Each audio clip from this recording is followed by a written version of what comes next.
Hola, muy buenos días. Yo soy la doctora Rojas, inmunóloga alergóloga de la Clínica Santa María. Y hoy día nos encontramos acá para conversar respecto a generalidades de las alergias alimentarias, ya que es un tema bastante extenso. Y antes de hablar de alergia alimentaria, debo decirles que existen muchas reacciones adversas a alimentos y no todas ellas son alérgicas. ¿Ya? Dentro de las reacciones adversas a alimentos, diferenciamos las que son causadas por mecanismos inmunológicos, donde vamos a encontrar las alergias, y las no inmunológicas. Las que no tienen base inmunológica, generalmente las ponemos en el subtipo de las intolerancias digestivas. Y estas debemos destacar que son mucho más frecuentes que las alergias. Por ende, muchas veces hay síntomas similares que nos confunden, nos hacen pensar en que son alergias alimentarias, pero básicamente son una intolerancia. ¿Qué es una intolerancia? Es un mal procesamiento, por ende una mala digestión de alguno de los alimentos, lo más frecuente entre ellos, la intolerancia a la lactosa, que es distinto a la alergia a la proteína de la leche de vaca, muchas veces confundido. La intolerancia a la fructosa, por ejemplo, intolerancia a ciertos aditivos, a ciertos preservantes, a los sulfitos que vienen en algunos destilados y alcoholes. Y ahora más de lleno en lo que son las alergias alimentarias. Ya dijimos que son basadas en un mecanismo inmunológico. ¿Qué significa esto? Que mi cuerpo genera un rechazo frente a un alergeno. ¿Qué es el alergeno? Generalmente una proteína de origen natural que viene en los alimentos. ¿Ya? El 90% de los alergenos responsables de la alergia alimentaria están concentrados en un subgrupo pequeño de alimentos. Dentro de ellos destacamos la leche de vaca, el trigo, el huevo, el maní, pescados, mariscos y soya, que son como los grandes alergenos alimentarios. Sin embargo, cualquier alimento podría eventualmente darnos una alergia. ¿Ya? Alrededor del 2% de la población adulta, según estadísticas más bien americanas, sufre de algún tipo de alergia alimentaria. Sin embargo, en los niños esto llega alrededor de hasta un 6 o un 8%. ¿Por qué? Porque vamos a ver que hay ciertas alergias que pueden revertirse con la edad. Dentro de las alergias alimentarias tenemos dos formas principales que son clínicamente absolutamente distintas y se manejan de maneras absolutamente distintas, a excepción de la evitación del alergeno, que eso es común para todas. Y dentro de ellas están las alergias inmediatas y las alergias tardías.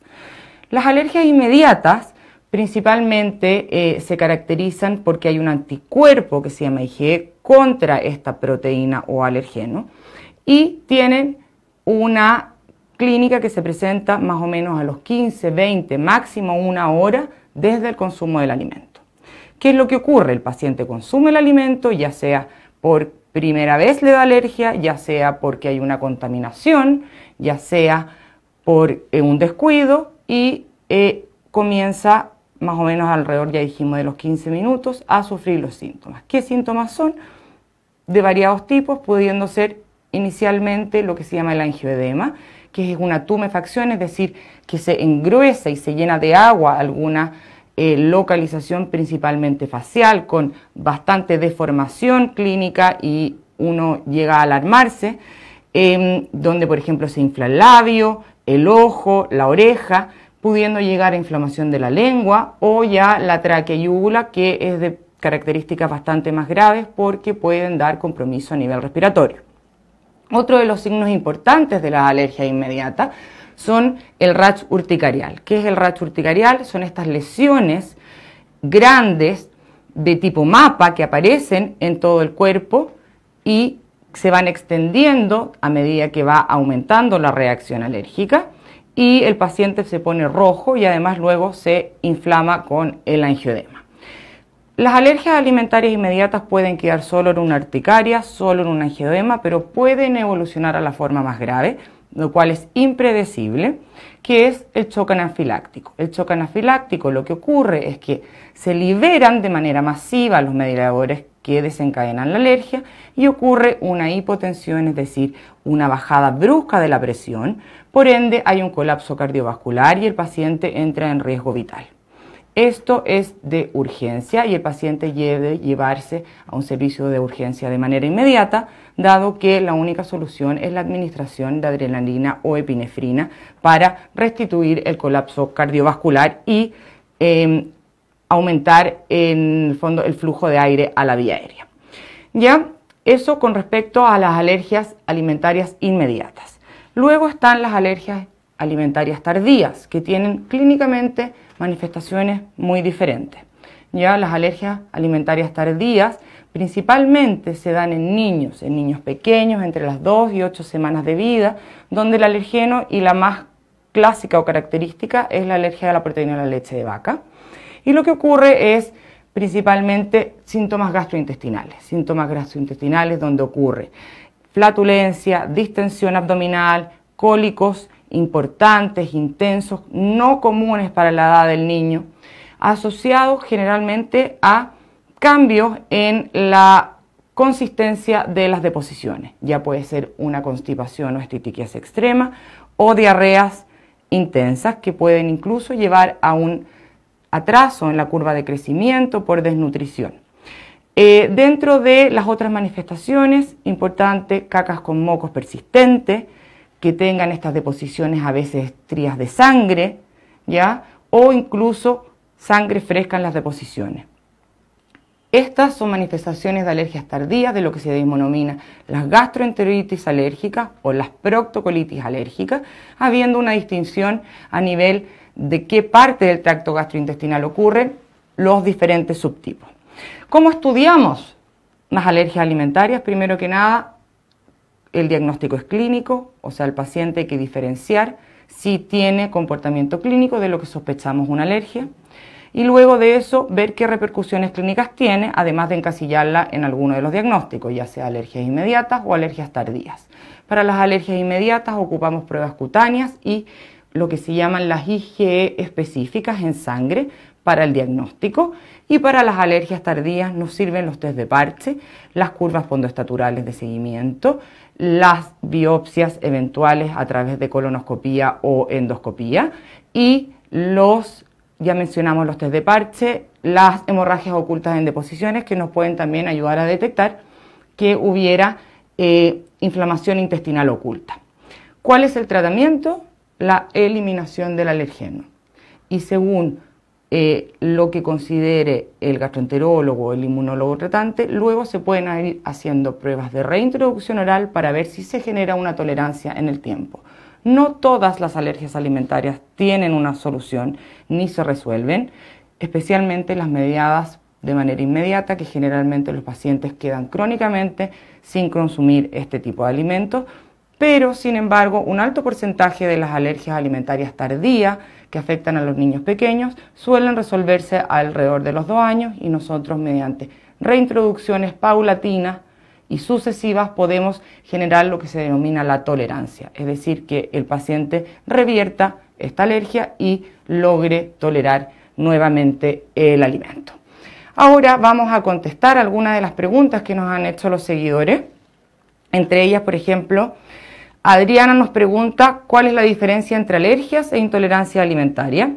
Esto ya lo contestamos de manera breve, pero en resumidas cuentas lo que ocurre es que una tiene un mecanismo inmunológico de base, la otra es un mal procesamiento o digestión del alimento, ¿ya?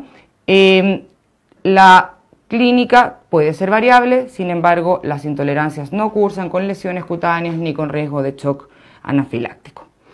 Luego Coté nos pregunta, ¿cuál es el principal síntoma de alergia alimentaria? Creo que tengo alguno de los que he leído, pero no todos. ¿Cómo podría saberlo?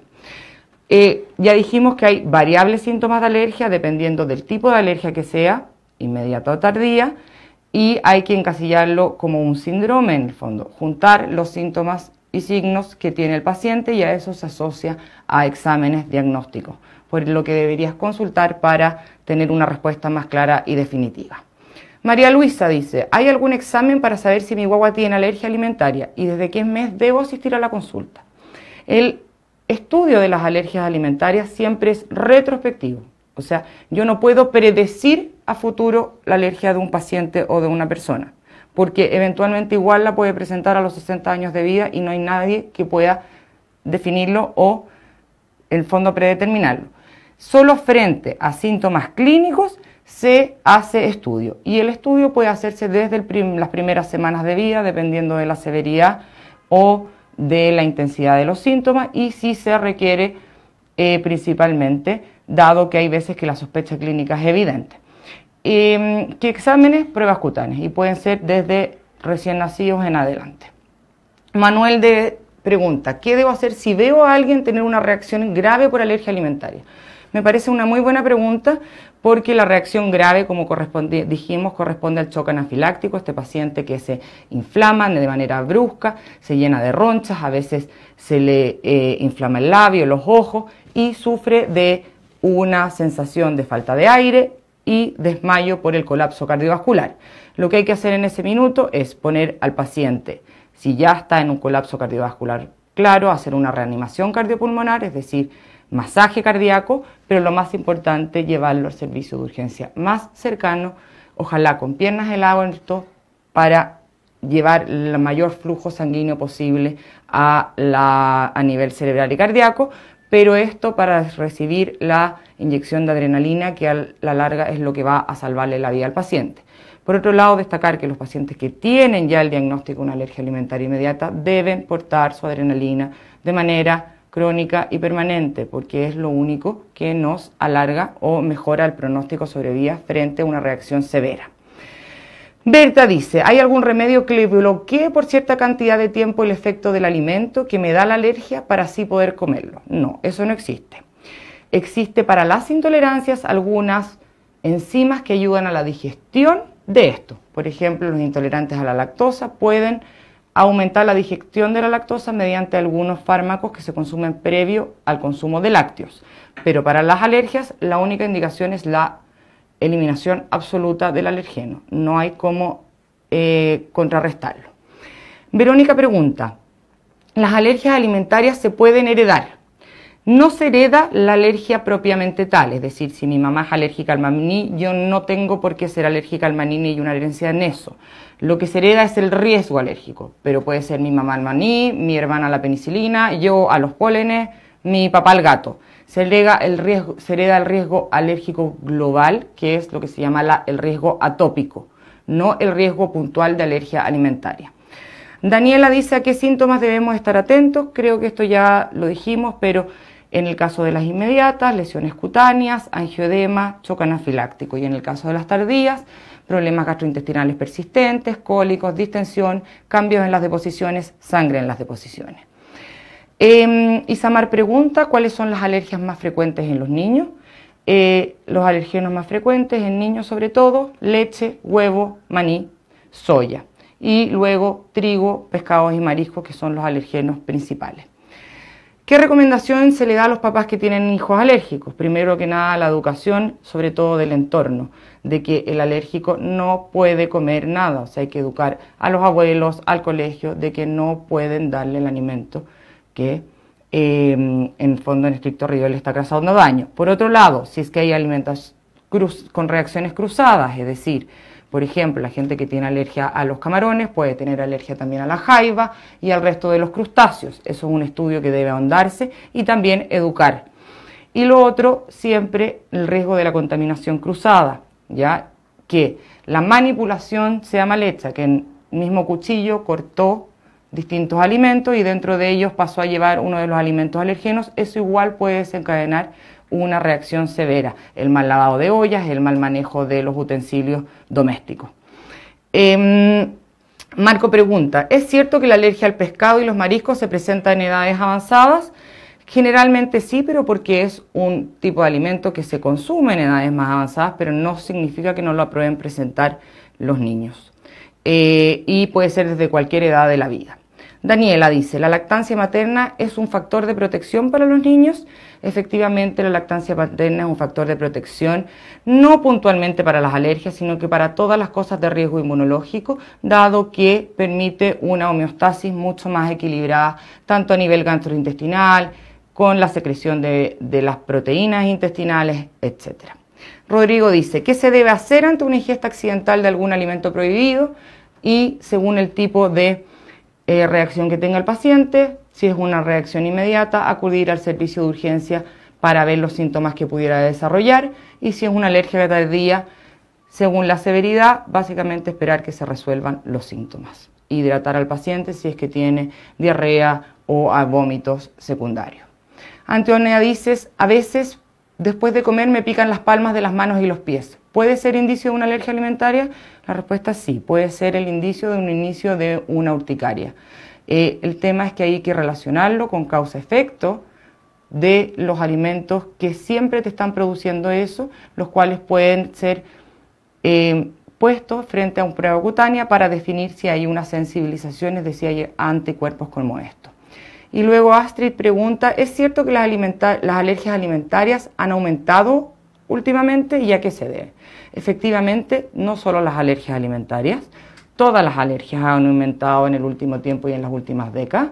Y esto tiene que ver, al parecer, con lo que se llama la teoría de la higiene, en donde actualmente el mundo globalizado, capitalista, estamos tan higienizados, no expuestos a los agentes exógenos infecciosos los cuales nos veíamos puestos previamente, que nuestro cuerpo se empieza a defender contra cosas que antes no identificaba como extrañas, dentro de ellas las proteínas de ciertos alimentos. Dado que siempre está prendido el sistema inmune, ya no reconoce tantos bichos como virus como existían antes, por ende empieza a activarse contra otras cosas y dentro de ellos están los alimentos, los pólenes, por ende el aumento de las alergias ha sido progresivo.